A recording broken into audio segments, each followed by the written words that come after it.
오늘 함께 은혜를 나누고자 하는 말씀은 로마서 12장 14절부터 21절까지 말씀입니다. 신약성경 257페이지 로마서 12장 14절부터 21절까지 말씀 찾으셨으면 함께 봉독하시겠습니다. 너희를 박해하는 자를 축복하라. 축복하고 저주하지 말라. 즐거워하는 자들과 함께 즐거워하고 우는 자들과 함께 울라. 서로 마음을 같이하며 높은 데 마음을 두지 말고 도리어 낮은 데 처하며 스스로 지혜 있는 채 하지 말라. 아무에게도 악을 악으로 갚지 말고 모든 사람 앞에서 선한 일을 도모하라. 할 수 있거든 너희로서는 모든 사람과 더불어 화목하라. 내 사랑하는 자들아, 너희가 친히 원수를 갚지 말고 하나님의 진노하심에 맡기라. 기록되었으되 원수 갚는 것이 내게 있으니 내가 갚으리라고 주께서 말씀하시니라. 내 원수가 줄이거든 먹이고 목마르거든 마시게 하라. 그리함으로써 네가 숯불을 그 머리에 쌓아 놓으리라. 악에게 지지 말고 선으로 악을 이기라. 아멘. 자, 여기 말씀을 보니까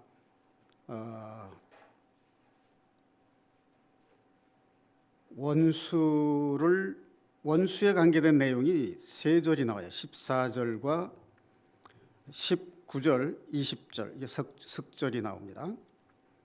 그 다음에 즐거워하는 자들과 15절에 즐거워하는 자들과 함께 즐거워하고 우는 자들과 함께 울라. 이것은 18절에 나오는 할 수 있거든 너희로서는 모든 사람과 더불어 화목하라. 이 말씀과 내용이 같습니다. 자, 그러니까 될 수 있으면 모든 사람들과 화목하고 원수, 너를 핍박하는 사람을 축복하라는 겁니다. 그리고 저주하지 말라는 겁니다. 자, 그런데 그 이유를 19절 말씀에서 풀이해 주고 계세요. 원수 갚는 것이 사람에게 있지 않고 하나님께 있으니 내가 갚으리라고 주께서 말씀하시니라. 우리는 내가 억울한 일을 당하면 그걸 보복하고 싶고 원수진 일이 있으면 그 원수를 갚으려고 하는 마음이 사람들 마음속에 있습니다. 자, 그런데 성경은 그렇게 하지 말라는 겁니다. 자, 그 다음에 그것을 마무리하는 말씀이 뭐냐면 17절과 21절 말씀이에요. 17절에 보니까 아무에게도 악을 악으로 갚지 말고 모든 사람 앞에서 선한 일을 도모하라. 이렇게 돼 있고 21절에 보니까 악에게 지지 말고 선으로 악을 이기라. 이렇게 돼 있어요. 그래서 대꾸를 이루고 있습니다. 자, 그런데 선으로 악을 이기라. 오늘 말씀의 제목이기도 한데 악을 악으로 갚지 말고 선으로 악을 갚고 싶은 마음이 여러분 마음속에 있습니까? 없습니까? 있지요. 우리 속마음 속에는 악을 악으로 갚지 않고 선으로 갚아서 이기고 싶은 마음이 있어요. 이게 이제 하나님의 말씀을 사모하는 영이 우리 마음 속에 있습니다. 자, 그런데 현실을 살아가는 우리에게 있어서는 그것이 쉬운 일이 아니라는 거죠. 녹록지 않습니다.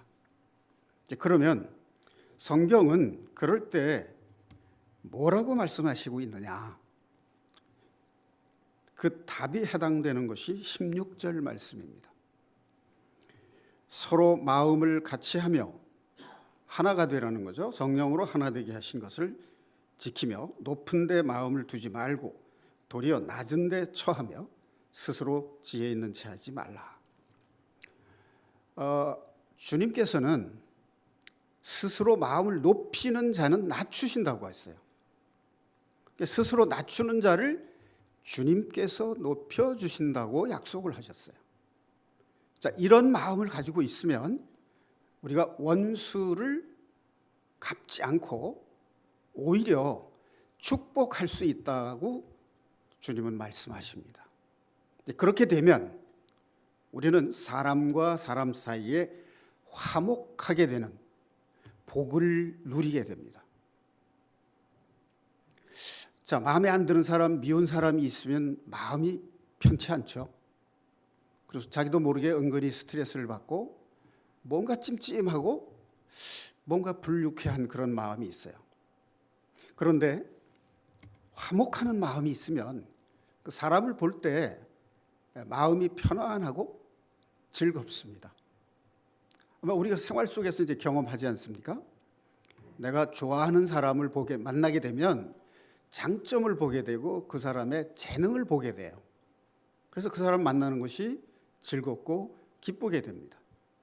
그런데 내 마음에 부담을 가지거나 싫거나 미운 사람을 만나게 되면 그 사람의 장점이 보이는 게 아니라 단점이 보여요. 그래서 은근히 스트레스를 받고 피하고 싶고 이제 그런 마음이 있습니다. 그래서 하나님께서는 사람과 화목하라는 거예요. 그 화목하려면 마음이 낮아져야 된다는 거예요. 그러니까 높은 데 마음 두지 말라. 어떤 사람이 잘난 척을 해요. 내 앞에서. 그런데 내가 그 사람보다 마음이 높아져 있으면 그게 곱게 보일까요? 밉게 보일까요? 밉게 보이게 돼 있어요. 그런데 내가 스스로 내가 잘난 게 뭐가 있어? 나도 생활 속에서 나도 모르게 짓는 실수와 죄가 많이 있는 죄인인데 하고 스스로 낮은 마음을 가지게 되면 실수를 하거나 미운 짓 하는 사람이 그렇게 밉게 보이지 않습니다. 그게 훈련이 되면 반복적으로 훈련이 되면 밉게 보지 않는 게 아니라 긍휼히 여기는 마음을 가질 수 있게 돼 있어요. 예를 들면 요즘은 자녀를 하나만 낳거나 둘 정도 낳는 집이 대부분입니다만은 예전에 이제 우리 아버지 어머니들이 젊은이 시절에는 한 집에 5명에서 10명까지 자녀를 낳았어요. 그때는 산하 제한이라는 게 없었으니까 이제 그렇게 낳았을 때 마지와 막내 사이에는 나이 차이가 많아요. 그럼 이제 동생들 중에 말 안 듣고 미운 짓 하는 동생이 있을 거 아니에요. 그렇지만 이 마지, 장남이거나 장녀이거나 하는 사람이 어린 동생들이 미운 짓 하면 원수 취급하겠어요? 아니면 긍휼히 여기는 마음을 갖겠어요? 그게 이제 형제들과 화목한 마음을 가지게 되면 그 사람을 밉지 않게 볼 수 있다는 거예요. 그러니까 이제 여기서 선으로 악을 이겨라 하는 그 말씀에서 선을 다른 말로 바꾸면 어떤 말이 적합할까요? 또 악을 어떤 말로 바꿔놓으면 적합할까? 선으로 악을 이기라. 자, 사람을 미워하는 것은 선인가요? 악인가요? 악이죠. 그럼 이제 미움을 악이라고 놔보세요. 그러면 이제 사람들과 화목하게 지내는 것이 뭐겠어요? 사랑이잖아요. 그 화목하게 지내는 사랑하는 마음이 바로 뭐라는 거예요? 선이라는 거죠. 그러니까 사랑하는 마음으로 미워하는 마음을 이기라 그런 뜻이에요. 선으로 악을 이기라는 말이. 그러면 그게 가능하겠습니까? 형제자매 여러분, 가능할까요? 네. 나 혼자서는 어려울 것 같지만 주님이 나를 인도하시면 가능할 것 같다는 믿음이 생기죠. 네. 자, 그러면 선과 악을 이번에는 사랑과 미움이라는 말 대신 다른 말로 한번 바꿔보겠습니다. 그 자체가 사랑이신 분이 누구예요? 하나님이시죠. 그러면 그 자체가 악인 존재가 누구예요? 사탄이죠. 그럼 하나님이 사탄을 이겼어요? 저요? 하나님이 사탄을 이기는 것은 하나님은 창조자이시고 사탄은 피조물이기 때문에 감히 상대가 될 수 없고 겨룰 수가 없어요. 그러니까 우리는 마귀의 자녀에서 하나님의 자녀로 우리의 신분이 바뀐 사람들입니다. 우리가 하나님의 자녀라면 하나님의 말씀인 빛과 사랑이 우리 영혼의 양식으로 삼고 사는 사람들이에요. 그러니까 우리는 하나님의 자녀로 하나님의 사랑을 입은 그런 사람으로서 미움과 사탄의 지배를 받는 죄의 종으로 미움의 대상인 사람들을 저주하지 말고 축복을 하라는 겁니다. 왜냐하면 그 사람에게도 하나님께서 죄 사함과 회개를 죄를 깨달음과 회개를 통해서 죄 사함과 구원을 주실 수 있는 기회를 얻게 하시기 위해서 그렇게 하라는 겁니다. 자, 그런데 그 사람이 축복을 받아들이지 않고 계속 마귀의 자녀로 남아있기를 고집한다면 어떻게 되느냐? 그 사람 머리에 숯불을 쌓는 격이 되는 거예요. 그래서 마지막 날에 심판을 받게 되는 것입니다. 그러니까 원수 갚는 일이 나에게 있는 게 아니라 하나님께 있다는 그 말씀입니다. 우리 마음속 깊이 공감이 가고 이해가 되죠? 예. 자, 그러면 로마서 12장 14절부터 21절까지 말씀 정리가 됐습니다. 자, 이제 선으로 악을 이길 수 있다라고 하는 가능성과 믿음, 그것이 이제 마음속에 가득 담을 수 있는 준비를 하시고 같이 말씀을 보아나가도록 하겠습니다. 자, 그러면 이렇게 한번 생각을 해보겠습니다. 사람과 화목이 우선인가요? 하나님과 나와의 화목이 우선이 되어야 하나요? 네, 하나님과의 화목이 우선되어야 됩니다. 왜 그렇죠? 하나님과 화목하지 못하면 사람과 사람 사이의 화목이 어렵습니다. 솔직히 말해서 어려운 게 아니라 안 돼요. 그래서 하나님과의 화목이 우선입니다. 그럼 하나님과 화목하기 위해서는 어떻게 해야 되죠?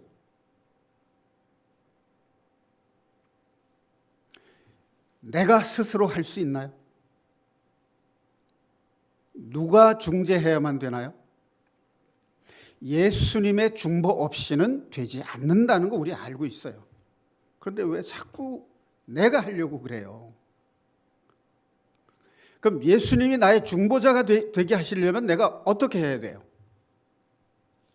내 죄를 깨닫고 회개하는 마음과 자백하는 마음, 그 마음을 가질 때 성령께서 주님의 말씀을 내 안에 전달을 하심으로써 내가 양심과 내 영에 하나님의 복음의 말씀이 작용을 하기 시작하는 겁니다. 이걸 우리가 생활 속에서 늘 경험을 해야 돼요. 내가 사람을 미워하게 될 때, 실수를 하게 될 때, 또는 죄를 짓게 될 때 하나님의 말씀이 기억나면서 아니야, 내가 이러면 안 돼 라고 하는 그 일깨움과 깨우침, 그게 성령의 인도하심입니다. 그때 내가 성령의 인도함을 따르면 복음의 능력, 주님의 말씀의 능력이 나를 지배하고 통치하고 이끌어 주시는 거예요. 근데 그걸 내가 거부하면 주님은 나를 인도하시지 않습니다. 그러면 주님이 하나님과 나 사이를 화목하게 중보하게 하시려면 전제가 뭐냐면 나의 죄를 깨닫고 회개하는 마음이 있어야만 된다라는 것이에요. 그때 심경은 높아져 있는 상태예요? 낮아져 있는 상태예요? 그게 바로 낮아져 있는 상태예요. 그 마음이 아니면 주님이 내 안에 역사하시지 않는다는 겁니다. 자, 교도소에 가면 잡범들과 중재인들을 따로 수용을 해요.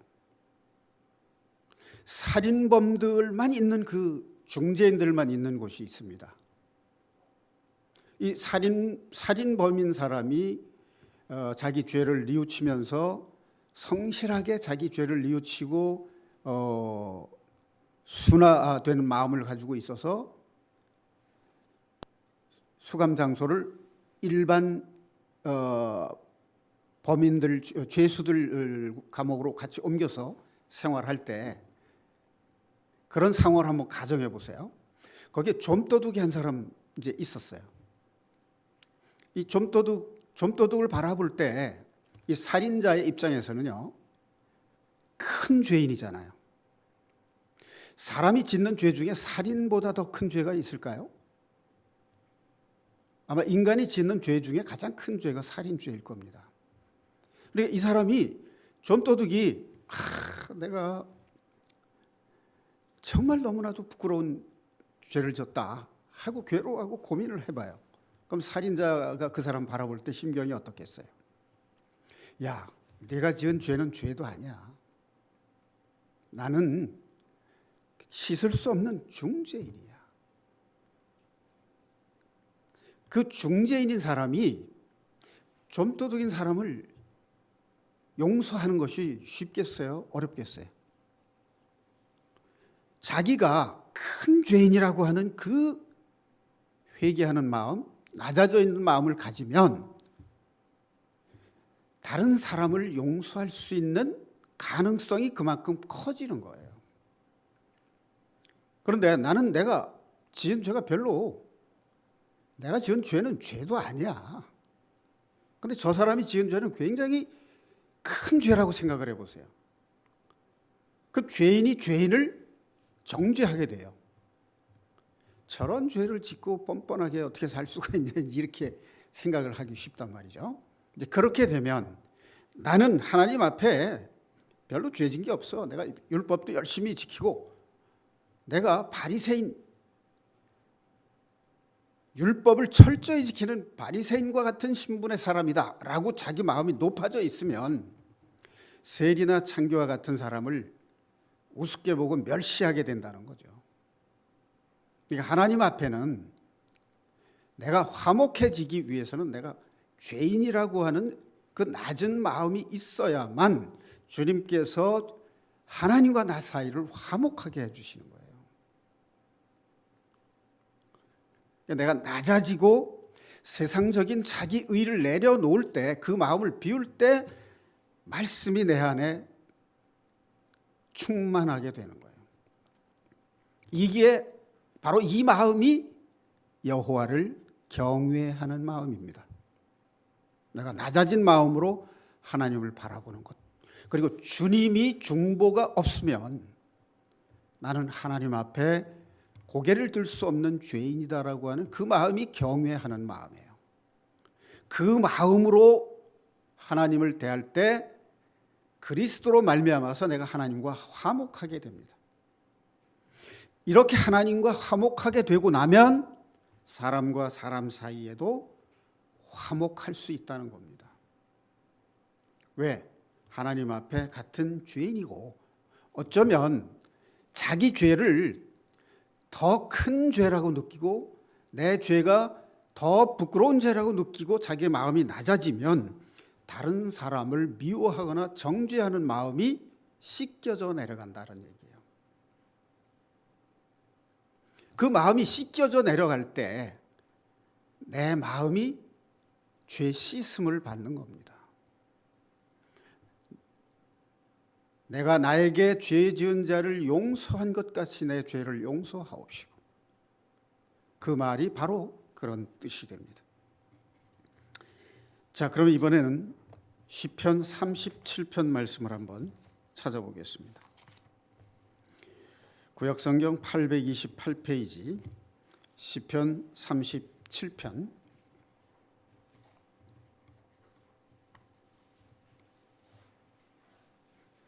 자, 이 말씀을 찾기 전에 이 선과 악의 개념을 조금 정리를 한번 해보겠습니다.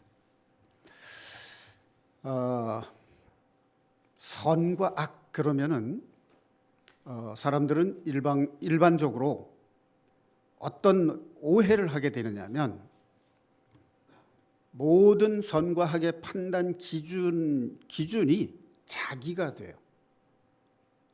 그래서 나는 선이고 나를 반대하거나 미워하는 사람은 악이라고 생각하게 됩니다. 그게 왜 그렇죠? 판단 기준이, 선악 판단 기준이 나 자신이기 때문에 그래요. 그러니까 내가 교회 예배 시간에 늦는 것은 다 이유가 있기 때문이에요. 그런데 다른 사람이 늦는 것은 이거는 신앙심이 깊지 못해서 그렇다라고 생각한단 말이죠. 그러니까 자기에게는 관대해요. 그리고 다른 사람에게는 엄격합니다. 그런데 하나님은 어떻게 하라는 거예요? 반대로 자기에게는 엄격하고 형제에게는 관용하라는 거죠. 그게 하나님의 화목한 방법이에요. 하나님은 우리를 길이 참으시고 우리에게 무한한 긍휼을 베푸신 분입니다. 그런 긍휼을 받은 우리가 나에게 잘못한 사람에게 대해서는 아주 냉정하고 엄격하게 적용을 하고자 하는 그런 마음을 가지게 돼요.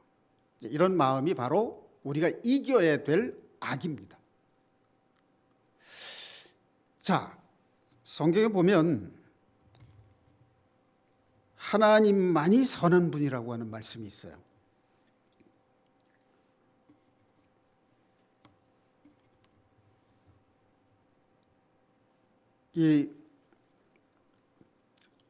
우리가 일반적으로 하나님의 선 그러면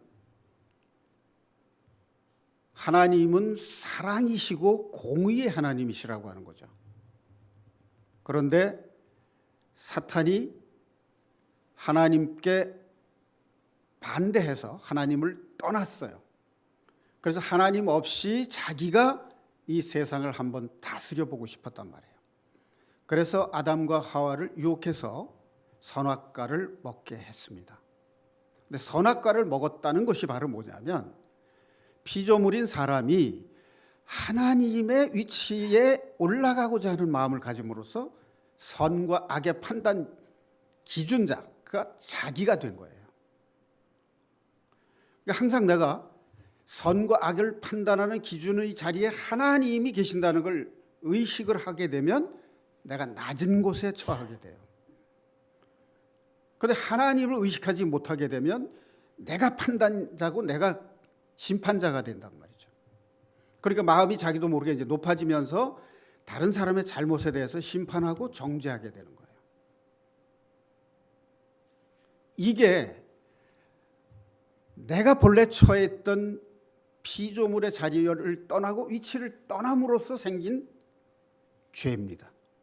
그러니까 하나님을 떠난 것이 죄라고 말이죠. 그러니까 우리가 생활 속에서 그때 상황에 따라서 하나님의 자리에 대신 내가 들어가 앉아서 판단하고 생각하게 되는 경우가 나도 모르게 일어나게 됩니다. 그 자신을 돌이켜 성찰하고 그 자리에 심판자와 판단자의 자리에 하나님이 계시도록 하는 것, 그게 신앙 자세고 여호와를 경외하는 마음입니다. 그것이 지혜입니다. 인간의 지혜. 자, 시편 37편 말씀 보겠습니다. 1절, 악을 행하는 자들 때문에 불평하지 말며 불의를 행하는 자들을 시기하지 말지어다. 자, 이렇게 할 수만 있으면 얼마나 좋겠어요. 근데 잘 안 된다는 거죠. 이게 문제가. 근데 답은 이미 나와 있습니다. 낮아지면 되고 하나님이 심판자요 판단자고 나는 피조물이다라고 하는 낮아진 그 마음을 가지고 있으면 된다는 것이 답이에요. 자, 보세요. 2절, 그들은, 악인들은 풀과 같이 속히 배임을 당할 것이며 푸른 채소같이 쇠잔할 것이미로다. 여호와를 의뢰하고 선을 행하라. 여호와를 의뢰하라. 여호와에게 의지하고 믿으라. 그리고 선을 행하라. 땅에 머무는 동안 그의 성실을 먹을거리로 삼을지어다. 또 여호와를 기뻐하라. 그가 내 마음의 소원을 내게 이루어 주시리라. 내 길을 여호와께 맡기고 그를 의지하면 그가 이루시고 내 의를 빛같이 나타내시며 내 공의를 정오의 빛같이 하시리로다. 자, 악을 행하는 자들 때문에 불평하지 말고 불의를 행하는 자들 때문에 시기하지 않으려면 하나님을 기뻐하고 하나님을 가까이 하고 하나님께 맡기는 삶을 살면 하나님께서 나로 하여금 불의를 행하는 자를 시기하지 않고 악을 행하는 자들 때문에 불평하지 않도록 내 안에서 이루어 주신다 하는 것이죠. 자, 10절 보겠습니다. 잠시 후에는 악인이 없어지리니 내가 그곳을 자세히 살필지라도 없으리로다. 자, 내가 미운 사람 좀 안 보였으면 좋겠어요. 없어졌으면 좋겠어. 자, 인간적인 마음으로 이제 그런 마음이 있잖아요. 그런데 그게 실제로 가능한가요?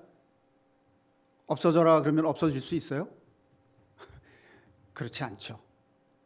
내가 악을 쌓으면 악이 나오고 선을 쌓으면 선행이 나온다는 거예요. 자, 그런데 우리가 마음속에 이런 경험이 있어요. 부부간에라든지 가족간에라든지 참 부담 주고 괴롭게 하는 사람, 부부간의 남편과 아내에게 대해서도 제발 저 사람이 나 좀 속썩이지 않게 해달라고 기도하는데 그게 안 돼요. 참 이상합니다. 그렇게 기도하다 어느 날 깨달아요. 아, 내가 저 사람 미워하지 않게 해달라고 기도를 하는 거죠. 그러니까 그 기도를 하자 내 마음에 평안이 온단 말이에요. 그게 기도의 응답인 거예요. 이게 하나님의 방법이에요. 우리 생활 속에서 그런 거 경험해 보셨잖아요. 근데 그 경험을 살려서 계속해서 그렇게 하면 좋은데 그게 또 잘 안 돼. 여기 10절 말씀에 보면 잠시 후에 악인이 없어지리니 자세히 살필지라도 없으리로다. 이 상태가 어떤 상태냐면 하나님, 내가 저 사람 미워하지 않게 해주십시오라고 하는 기도를 할 때 그 기도가 7번, 70번, 700번 되면요, 그 다음에 악인이 없어져요. 눈을 씻고 찾아볼래도 없어진다 그 말이에요. 이게. 자, 누군가 나에게 악행을 했어요. 내가 상처를 받았어요. 괴로워요. 원인 제공은 상대방이 했지만 해결의 열쇠는 누가 쥐고 있습니까? 나에게 있잖아요. 그럼 내가 해결하는 방법이 뭐라는 거예요? 하나님 가르쳐 주신 거에 의하면 이 세상에서는 내가 힘을 길러서 복수하는 게 세상적 방법이에요. 그런데 천국의 방법, 하나님 나라의 방법은 뭐라는 거예요? 원수 갚지 말고 축복하라는 거예요. 미워하지 말고 사랑하라는 거예요. 그러면 어떻게 된다는 겁니까? 그 사람이 바뀐다는 거예요. 그 악인이 선인으로 바뀐다는 거예요. 이게 하나님의 사랑의 방법입니다. 이게 하나님께서 우리에게 주시는 축복이에요. 이런 축복은 물질의 축복보다도 훨씬 더 가치가 있죠. 자, 우리가 배가 고플 때 밥 한 그릇을 먹습니다. 그 배가 부르면 금방 쳐다보기도 싫어요. 쳐다볼 일이 없어요. 자, 이거는 가치를 유지하는 시간이 짧은 거죠. 사람을 미워하는 마음, 이게 나를 괴롭게 하잖아요. 이게 하나님 믿는 사람이 이게 꼴이 말이 아니잖아요. 그런데 내가 마음속에서 용서하는 마음으로 하나님께 나를 변하게 해달라는 그 마음의 기도로 인해서 내 마음에 미움이 없어지고 평화가 왔다면 그 하나님께서 주시는 그 복이 나에게 주는 시간적 가치, 계속해서 그 평안한 마음을 유지할 수 있다면 잠시 있다가 없어지는 물질의 가치와 비교할 바가 아니죠. 이게 천국 백성들이 마음에 받는 복입니다. 이 복을 누가 주셨냐면 우리 주님께서 주신 거예요. 십자가에서 우리 죄를 대속하시고 부활하심으로 새 생명을 살게 해주신 주님의 은혜로서 우리가 그런 복을 누리는 거예요. 그러니까 우리 마음속에 주님이 늘 자리 잡고 있을 때 내가 선으로 악을 이길 수 있는 그런 믿음을 가지게 되는 겁니다.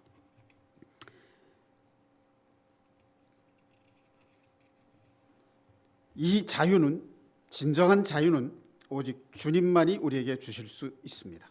자, 요한복음 8장 한번 찾아보겠습니다. 요한복음 8장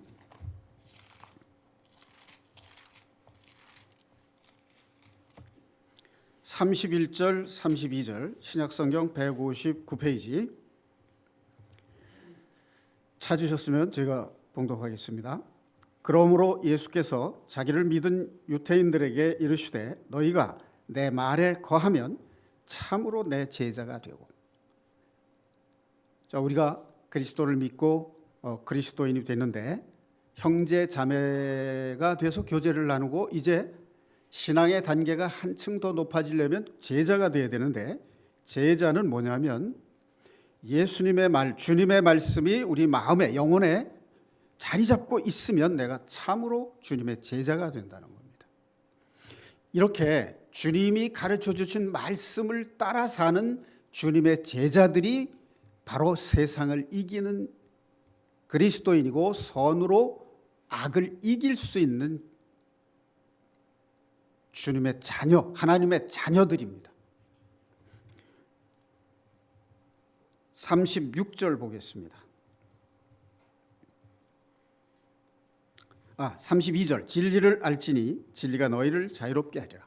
자, 진리는 예수님이 진리십니다. 예수님이 우리에게 죄에서 자유를 주셨잖아요. 자, 이 말씀은 진리가 너희를 자유롭게 하리라 하는 그 말은 바로 예수님이 우리 죄를 대속하심으로써 죄에서 자유롭게 하신 것을 말씀하시는 겁니다.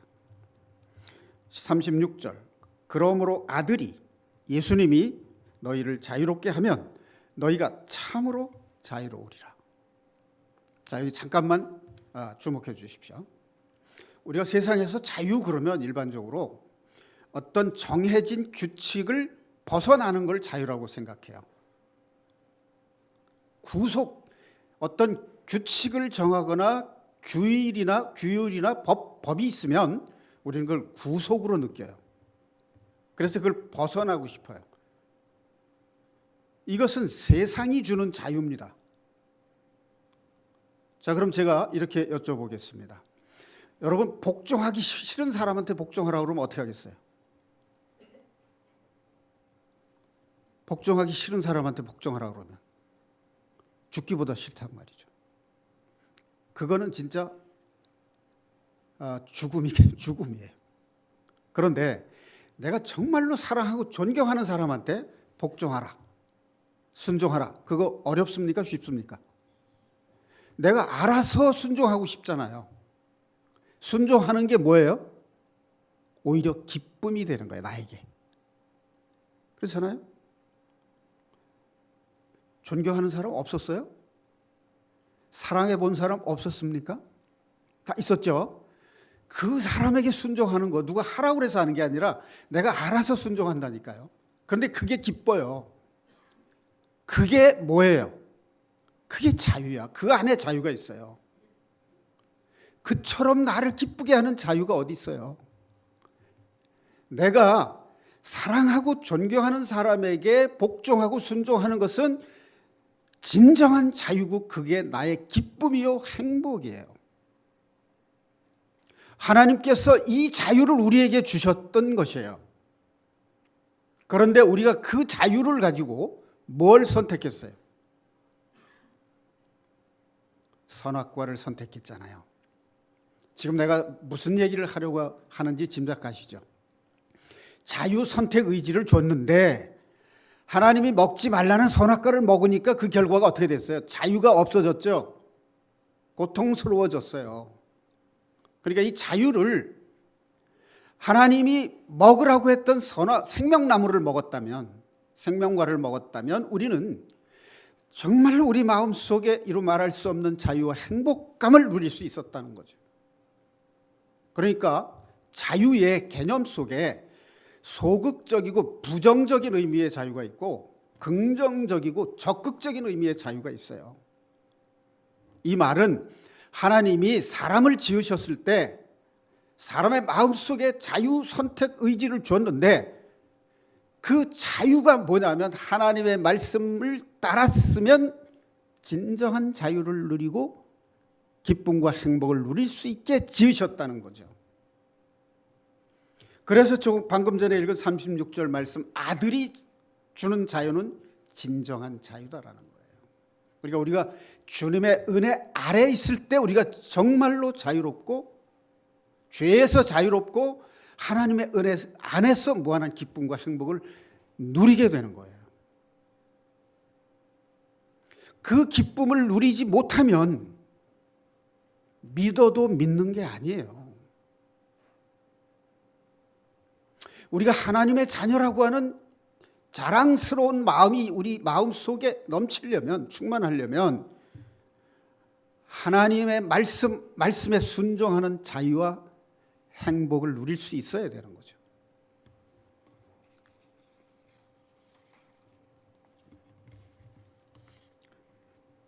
조금 전에 읽었던 시편 37편 7절 말씀에 보면 이런 말씀이 있습니다. 여호와 앞에 잠잠하고 참고 기다리라. 자, 우리가 기다리면 실수하지 않을 것을, 기다리면 죄 짓지 않을 것을, 기다리지 못함으로 인해서 실수하고 죄졌던 일들이 참 많습니다. 고난을 받으면 참고 기다리는 것이 바로 하나님이 주신 연단을 우리가 받는 거예요. 기다리지 못하면 하나님이 주시고자 하는 복을 받지 못해요. 놓쳐버리게 돼요. 불편한 일, 억울한 일 당할 때 바로 대응하지 마세요. 참고 기다리세요. 그러면 누가 해결해 주세요? 하나님이 해결해 주세요. 내가 해결하려고 하면 죄를 낳고 악을 낳게 됩니다. 기다리는 것이 선으로 악을 이기는 방법이에요. 자, 8절. 분을 그치고 노를 버리며 불평하지 말라. 오히려 악을 만들 뿐이니라. 시편 37편 8절 말씀이에요. 진실로 악을 행하는 자들은 끊어질 것이나 여호와를 소망하는 자들은 땅을 차지하리로다. 여기 땅이라는 것은 가나안 땅을 말하고 가나안 땅이라는 것은 천국을 상징하는 겁니다. 잠시 후에는 악인이 없어지려니 내가 그곳을 자세히 살필지라도 없으리로다. 그러나 온유한 자들은 땅을 차지하며 풍성한 화평으로 즐거워하리로다. 아멘. 우리 하나님께서 우리에게 주시고자 예비하시고 준비하신 그 복, 그건 화평입니다. 그것을 우리가 마음속에 누리는 길은 기다리는 거예요. 참고 기다리고 분과 노를 버리며 불평하지 않는 겁니다. 이것이 훈련이 되면 하나님께서 우리에게 주시고자 준비하신 그 화평함을 우리가 누리게 됩니다. 그것은 하나님 안에서 누리는 자유요 행복인 것입니다. 그렇게 되면 악에서 떠나서 선을 행하게 되고 악에게 지지 않고 선으로 악을 이기는 힘이 되는 것입니다. 자, 마태복음 5장 38절 말씀 잠깐 보겠습니다. 신약성경 7페이지입니다.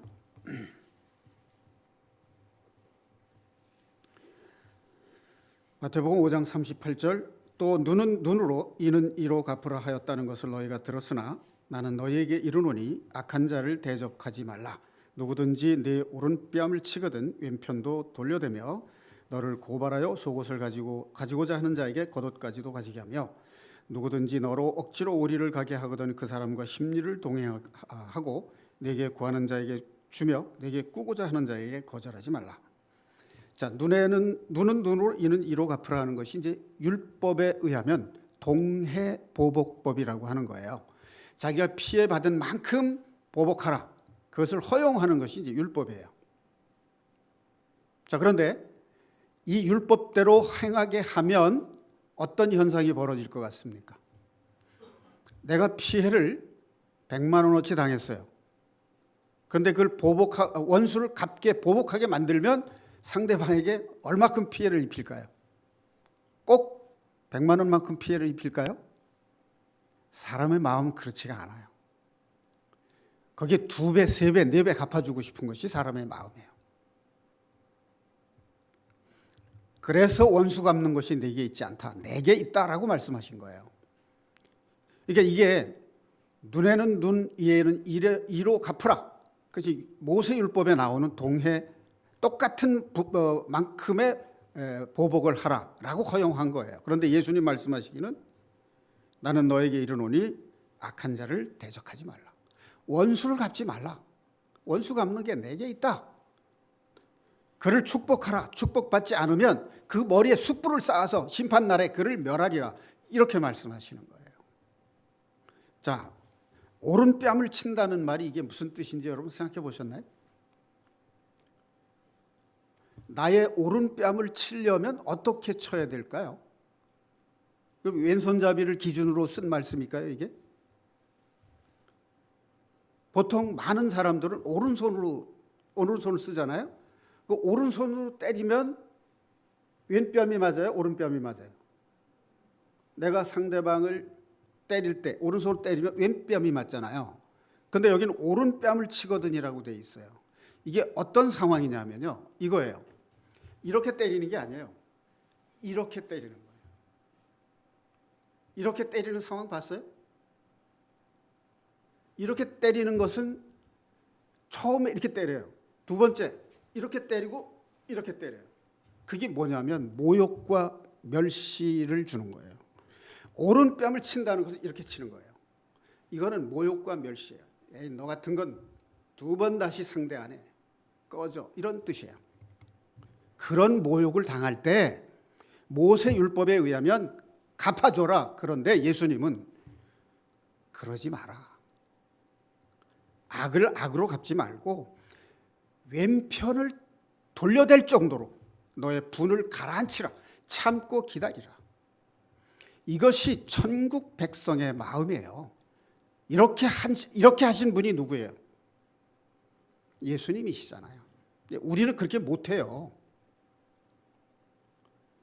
그 순간에 예수님이 내 마음속에 떠오르고 예수님은 이 모든 것을 다 이겨내셨다. 그런 모욕을 그 마음이 들어오면 내가 참고 원수를 갚지 않고 주님이 이런 사람들의 죄까지도 용서하시기 위해서 저들을 용서하옵소서라고 기도하신 예수님, 그분을 우리가 기억하고 떠올리면 그래, 원수를 내가 갚지 말고 하나님께서 갚아주실 때까지 기다리자. 참고 기다리자.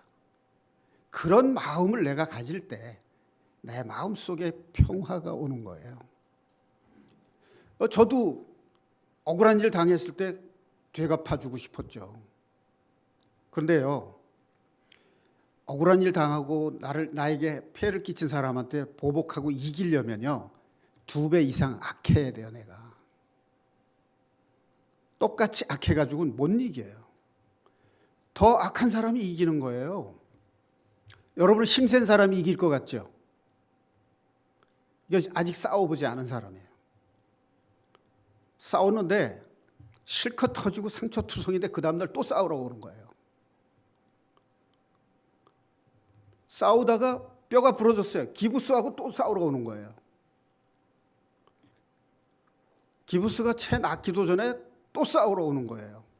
계속 싸우러 와요. 그러면 어떻게 돼요? 그래, 내가 졌다. 악한 사람이 이기게 돼 있는 거예요. 그렇게 되면 어떤 현상이 벌어질까요? 싸우다가 인생 볼일 다 보는 거예요. 그러니까 속된 말로 볼장 다 보는 거예요. 그러면 이 싸움 해야 돼요, 말아야 돼요? 애초부터 이런 싸움은 안 해야 되는 겁니다. 왜 그러냐 하면 내가 해야 될 중요한 일이 있기 때문에 그 사소한 일로 싸울 수가 없는 거예요. 바로 이게 뭐냐면요, 이게 자존감이에요. 자존감. 싸워서 내가 속상하고 기분 나쁠 때 싸우는 건 누구나 다 할 수 있는 것인데, 그렇게 했을 때 분이 풀리느냐 하면 그렇지가 않더라고요. 싸워서 이겨도 분이 안 풀려요. 경험하셨죠? 생각할 때마다 스트레스 받아요. 그런데 희한하게 그냥 지고 나면 잊어버리게 되고 마음에 평화가 와요. 그리고 내가 할 일, 내가 해야 될 중요한 일, 거기에 집중할 수 있더라고요. 그래서 억울하지만 손해보고 참고 싸우지 않고 참아봤더니 내가 할 일을 할 수 있더라고요. 참 내가 학교 다닐 때는 이 서울에 깡패들이 많았어요. 그 시절에는 치안이 철저하지 않아서 그런지 깡패들이 많았어요. 그러니까 뭐 공원이라든지 극장이라든지 이런 데 가면은 깡패들이 있어요. 꼭 학생인 거 딱 모자 쓰고 교복 입으니까 딱 눈에 띄잖아요. 모자 뺏어가지고 돈을 요구하는 거예요. 마음 같아서는 한 대 치고 도망가고 싶은데 그랬다간 큰일 나요.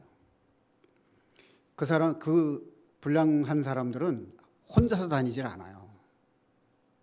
꼭 몇 사람씩 이렇게 팀을 이루어가지고 다녀요. 때리고 가다 도망가다 걸려서 그 사람들하고 일대 다로 싸울 수 없어요. 그 사람들은요, 보복을 합니다. 그렇기 때문에 무서운 거예요. 그래서 아예 항복하는 거예요, 미리. 그래 내가 공부에 전념할 수 있잖아요. 이제 그런 경험을 우리가 생활 속에서도 할 수 있습니다. 자, 그래서 우리가 소모전, 에너지를 쏟고 돈을 들이고 해봐야 생기는 거 없고 가치 없는 그 일을 버리고 정말로 내가 해야 될 일, 중요한 일을 위해서 나의 생각과 정신과 에너지를 모을 수 있는 거, 그것이 나의 가치를 높이는 거예요. 그게 바로 자존감이라고 하는 거죠.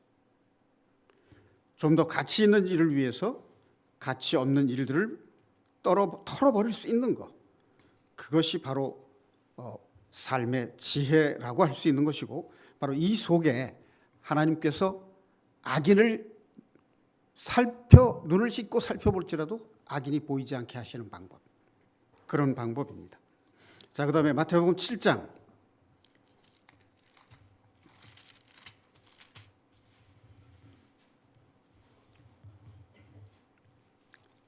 1절, 비판하지 말라 하는 거죠. 비판받지 아니하려거든 비판하지 말라. 너희가 비판하는 그 비판으로 너희가 비판을 받을 것이요 너희가 헤아리는 그 헤아림으로 너희가 헤아림을 받을 것이니라. 자, 내가 누군가를 판단하고 비판하면 사람 마음속에 그런 마음이 누구나 다 있어요. 그런데 사실은 어때요? 나도 똑같거나 유사한 잘못을 하게 돼요. 그러니까 다른 사람들이 볼 때는 그 사람이 볼 때 또 나에게 똑같은 잘못을 하고 있다는 걸 알게 돼요. 그러니까 내가 헤아려서 판단했던 그 사람에게 판단했던 것을 똑같이 나에게 비판하고 판단하는 사람들이 생긴단 말이죠. 그러니까 쉽게 말하면 내가 이제 겸손해야 됩니다라고 말할 때 듣는 사람들이 너나 잘해 이렇게 생각할 수 있다는 거죠. 이게 내가 비판한 그 비판으로 비판을 받고 내가 그 헤아림으로 내가 헤아림을 받는다 하는 말의 뜻이 그 말입니다. 자, 그 다음에 보면 무슨 말이 나오냐면 형제의 눈 속에 있는 티와 내 눈 속에 있는 들보 얘기가 나옵니다. 자, 여기 보면 앞부분은 비판하지 말라는 거예요. 그런데 중간에 보면 뭐라고 되어 있냐면 형제의 눈에 있는 티, 내 눈 속에 있는 들보 얘기가 나옵니다. 그럼 너는 내가 가지고 있는 죄가 더 큰데 그거를 깨닫지 못하고 남의 조그마한 죄를 왜 비판하고 판단하느냐 그 말이에요. 먼저 너 자신을 살펴서 너 자신의 잘못과 죄를 깨달아라, 그 말이에요. 그러니까 이 말은 하나님의 말씀은 본인에게 엄격하라는 거예요. 그리고 형제 눈에 있는 티, 그거를 관용으로 대하라는 거예요. 그러니까 이 형제들 중에 아주 덕이 있는 형이 동생의 잘못을 감싸주는 그 마음이 있잖아요.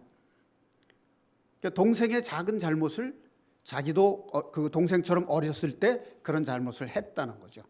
그걸 자신을 돌아볼 줄 알고 살필 줄 아는 사람, 그 사람은 다른 사람의 잘못을 용서해 줄 수가 있는 거예요.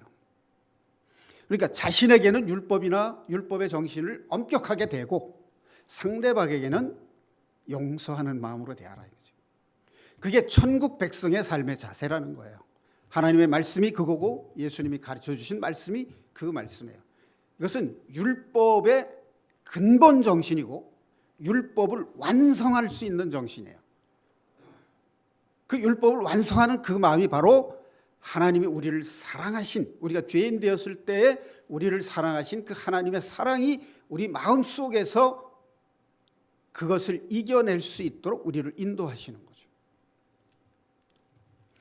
그러니까 나의 잘못은 엄격하게 살피고 형제의 잘못은 너그럽게 용서하라. 그러면 어떻게 된다는 거예요? 하나님이 나의 죄를 용서하신다는 거예요. 하나님이 그런 자녀를 기쁘게 보신다는 거예요.